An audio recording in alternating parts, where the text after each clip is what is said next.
আল্লাহর এক বান্দা ছিল নামাজের সিজদায়। আল্লাহ ডাক দিয়ে বলে, বান্দা, তুই যতই নামাজ পড় আর যতই সিজদা কর, তোর ঠিকানা জাহান্নাম। এ কথা শুনে বান্দাটি বলতেছে, আলহামদুলিল্লাহ। আল্লাহ বলে, এই বান্দা, জাহান্নামের কথা শুনে কেউ আলহামদুলিল্লাহ কয়? বান্দা বলে, আল্লাহ, জাহান্নামের মালিকও তুমি, জান্নাতের মালিকও তুমি। তুমি আল্লাহ যদি খুশি হয়ে আমাকে জাহান্নামও দাও, আমার আপত্তি করার কোনো অধিকার নেই। আল্লাহ বলতেছে, বান্দা, জাহান্নামে গেলে তুই পুড়ে যাবি, তোর কষ্ট হবে। বান্দা বলতেছে, আল্লাহ, কষ্ট শুধু আমার হবে না, তোমারও হবে। আল্লাহ বলে, বান্দা, তুই পুড়বি জাহান্নামে, আমার কষ্ট কেন হবে?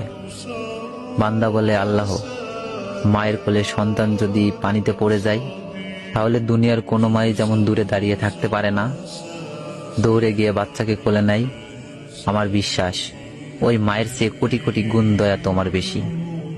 আমাকে জাহান্নাম দিলে তুমিও আল্লাহ শান্তি পাবে না। আল্লাহ বলে, বান্দা, এই দলিল তুই কই পাইলি? বান্দা বলে, আল্লাহ, আমাদের জাতির পিতা ইব্রাহিম আলাইহিসসালাম তোমার প্রেম বুকে নিয়ে যখন নমরুদের চুলায় পড়ে গেল, তার আগেই তুমি বলে দিলে।